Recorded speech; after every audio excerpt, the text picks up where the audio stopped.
केमिति थिला दीर्घ 40 मिनिट शेष 40 मिनिट दुष्कर्मर निज इज्जत को बचाइबा सहित निज को बचाइबा बहुत चेष्टा करते डॉक्टर जनक तापर भी से पारिले नहीं निज जीवन को एवं निज इज्जत को।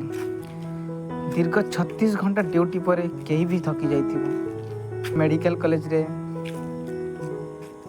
रेस्ट हॉल नथिला सेमिनार हॉल रे से जाइकी टिके रेस्ट नहीं थिला। सेमिनार हॉल रे रेस्ट ना परे संजय जी की दुष्कर्म करथिले।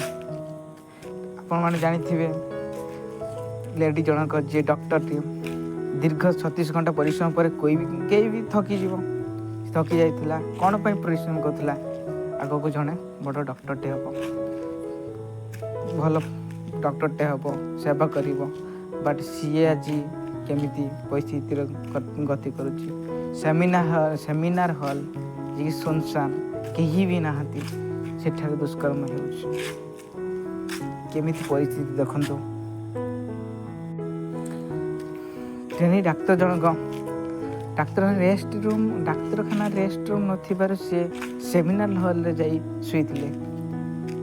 से रात्रि सेते बेले होइतिला राति 2टा से सांग मानक सहित रात्रि भोजन करी ड्यूटी सारी से टिके रेस्ट नहीं तापर सब एमती दुष्कर्म होइछि। से लेडी जनक विश्राम हॉल रे शुई जाइथिले सब एमती दुष्कर्म होइछि।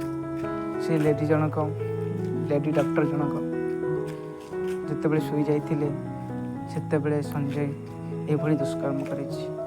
तांकर गଳାର हाड़ भांगी जाइछि क्षत विक्षत हो जाइछन्ति। आखि रे चश्मा पिंधिले चश्मा भांगी काच पशि जाइछि। गଳାର हाड़ मध्य भांगी जाइछि रक्तर जोड़ बड़ होइछन्ति। एमिति दुष्कर्म करिछन्ति जे संजय से निजको बंचाइबा पारु पर्यंत चेष्टा करते तथापि से पारि नथिले। क्षत विक्षत हो से 100% बचाइबा निज इज्जत को निज को बचाइबा ट्राए करते बट से संजय आगे से फेल हो जाते। बहुत चेष्टा करिया परे भी से पारिले नहीं एमती दुष्कर्म शिकार होइछन्ति। आपण माने कहतु ये देश रे राज्य एमती घटी चली तेणु लोक माने रक्षक जीए कि यदि भक्षक साजिब का लोक क्या विश्वास करेंगे एमती लोक कौन कर।